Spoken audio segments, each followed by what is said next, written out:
When I first met Derek, everything about him felt electric. He was charming, confident, and incredibly attentive. At first, I couldn't believe my luck. It felt like I had found someone who truly cared about me, someone who saw me in a way that no one else had before. Our connection was deep, passionate, and I couldn't help but fall in love with him. But it wasn't until a few months into the relationship that I started to notice something off. He had a side of him that he kept hidden, and I couldn't quite put my finger on it. He would talk about his ex-girlfriend often, in a way that seemed both nostalgic and possessive.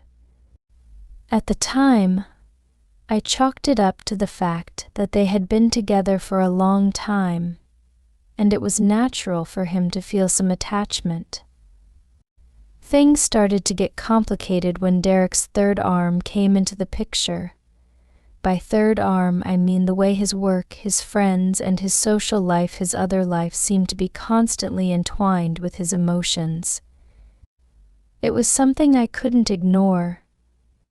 He was the type of person who needed validation from everyone. At first it seemed harmless, but over time it became clear that his relationships with his ex-girlfriend and certain friends were far too close for my comfort. There were texts he would get in the middle of the night that he would quickly hide, or calls that he'd claim were from work, but there was something in his eyes that felt distant whenever they came in, something that screamed that he was keeping something hidden. One night, after a long day of work, I decided to check his phone. It wasn't something I normally did, but my instincts told me something wasn't right. As I scrolled through the messages, I saw an entire thread of conversations between him and his ex. It wasn't just casual talking, it was flirtatious, even intimate at times. The worst part? He had told me repeatedly that he had cut ties with her, that they were just friends. I felt betrayed, but I didn't confront him immediately.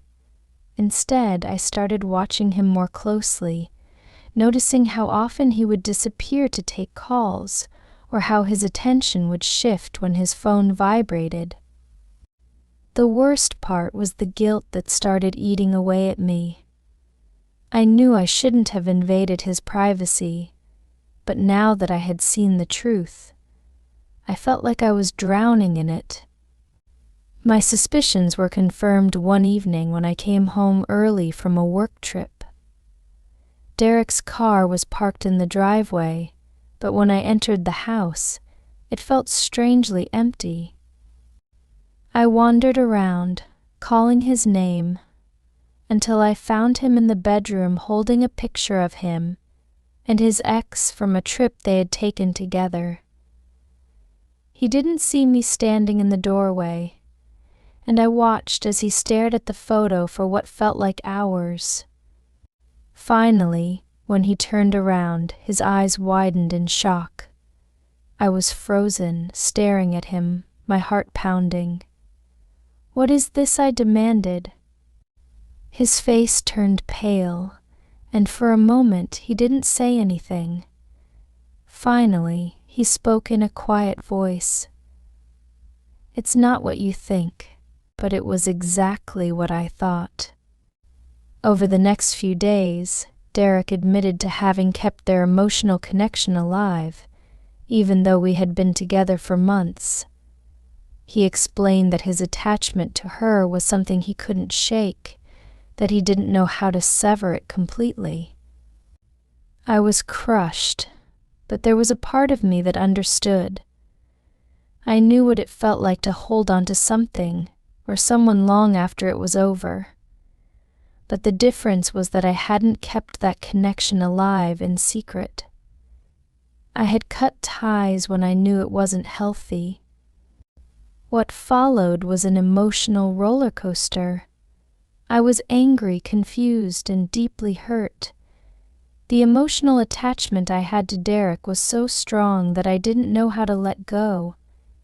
Even though I felt betrayed, part of me couldn't bear the thought of ending it with him. He begged me to stay, saying that he had made a mistake, that he was emotionally confused, but the damage had been done.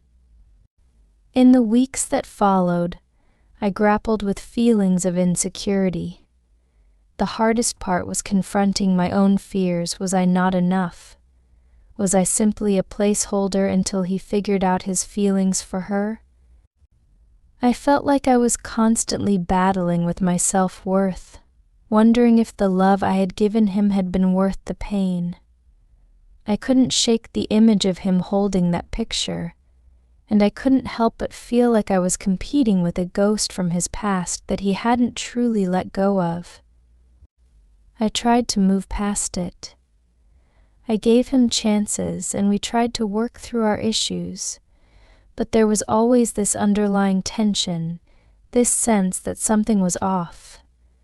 Derek's third arm, his lingering emotional attachment to someone else, was too much for me to handle.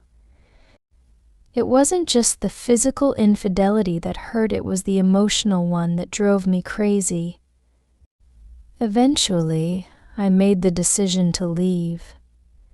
The hardest part was realizing that no matter how much I loved him, I couldn't fight for a relationship where I wasn't fully present.